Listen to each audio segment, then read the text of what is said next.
Hello everyone. NIMCET 2026 ने officially हमें बहुत सारी चीज़ें अभी बताई हैं वेबसाइट पे, जिसको आप लोग बहुत अच्छे से समझेंगे। अभी तो मैं आपके साथ एक शॉर्ट वीडियो ले रहा हूँ, user guideline for E counselling. अगर आप ऑफिशियल वेबसाइट पे जाएंगे तो ई काउंसलिंग के लिए क्या क्या डॉक्यूमेंट रिक्वायर्ड है वो इसलिए बार बार बता रहे हैं कि अगर आपका, क्योंकि इस बार टाइम कम है, समय रहते हुए आपके पास डॉक्यूमेंट नहीं हुआ तो आप फर्स्ट राउंड की अगर काउंसलिंग से चूक गए तो इसका मतलब है थर्ड राउंड तक की काउंसलिंग तक कुछ नहीं होगा, यानी आप केवल स्पेशल राउंड में ही कंसीडर होगे।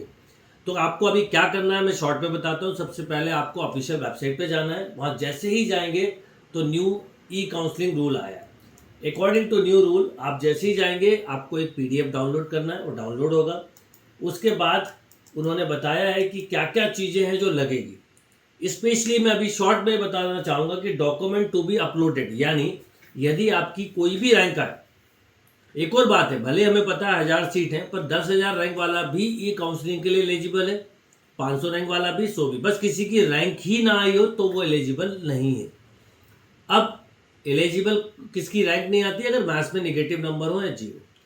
हाँ, ये बात अलग है कि एक बच्चा पूछे कि सर मेरी 3000 रैंक है और जनरल का है तो मैं काउंसलिंग करूं कि नहीं, बैठना चाहिए कि नहीं। तो पहले मैं बता दूं, आप बिल्कुल बैठ सकते हैं, बट कॉलेज नहीं मिलेगा। तो एनीवे, अब आप सोचो कि ई काउंसलिंग में आप पार्टिसिपेट करना चाहते हैं, वो भी राउंड 1 की। तो 29 को रिजल्ट आएगा और आपको अगले दिन से ही ई काउंसलिंग के लिए अप्लाई करना है। तो इसलिए एनआईटी त्रिची काफ़ी सपोर्टिव मोड में चल रहा है और एक एक डिटेल बताइए, आप पूरी बहुत डिटेल से देख सकते हैं। तो उन्होंने बताया क्या क्या डॉक्यूमेंट अभी इमीडिएटली लगेंगे। तो उसमें सबसे इंपॉर्टेंट है 10th की मार्कशीट या बर्थ सर्टिफिकेट। 10th की मार्कशीट हर एक के पास होता है, हो गया बात। दूसरा, ग्रेजुएशन की मार्कशीट। अब आप में से कुछ लोग बोलेंगे सर ग्रेजुएशन की मार्कशीट नहीं है, तो एक अंडरटेकिंग फॉर्म लगाना होगा कि आपका ग्रेजुएशन का मार्कशीट अभी नहीं आया, एग्जाम दे चुके हैं, रिजल्ट अवेटेड है। थर्ड नंबर है निमसेट का स्कोर कार्ड या रैंक कार्ड, जो कि आपको मिलेगा। फोर्थ नंबर पे बोला है कि आप अगर किसी कैटेगरी को बिलोंग कर रहे हैं तो वो कंपलसरी है लगाना। यदि आप ओबीसी हैं, ओबीसी एनसीएल या ईडब्ल्यूएस है, एससी एसटी और पीडब्ल्यूडी तो लगा चुके हैं, और अगर आप पीडब्ल्यूडी है तो उसका सर्टिफिकेट। अच्छा, अब एक क्वेश्चन आता है कि सर मैं जनरल हूं पर मेरा ईडब्ल्यूएस सर्टिफिकेट बन गया, तो आप स्विच कर सकते हैं जनरल से ईडब्ल्यूएस। आपने फॉर्म भरते समय ईडब्ल्यूएस लगा था पर नहीं बना तो आप जनरल में चले जाएंगे। ऐसे ही ओबीसी के लिए होगा, ये ध्यान रखिए। तो बहुत अच्छे से एक एक स्टेप बाय स्टेप उन्होंने दिए हैं रूल्स। पार्टिसिपेट करने के लिए आपको 1000 फी देनी होगी।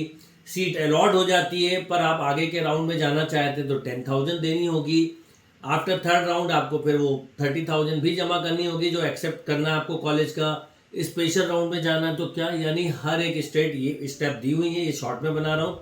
तो मैं आप सबको एक सजेशन दूंगा कि आप पहले एक बार निमसेट की ऑफिशियल वेबसाइट पे जाइए, सारी चीज़ों को अच्छे से गो थ्रू करिए, फिर भी कोई डाउट आए तो आप हमसे पूछिए। Thank you.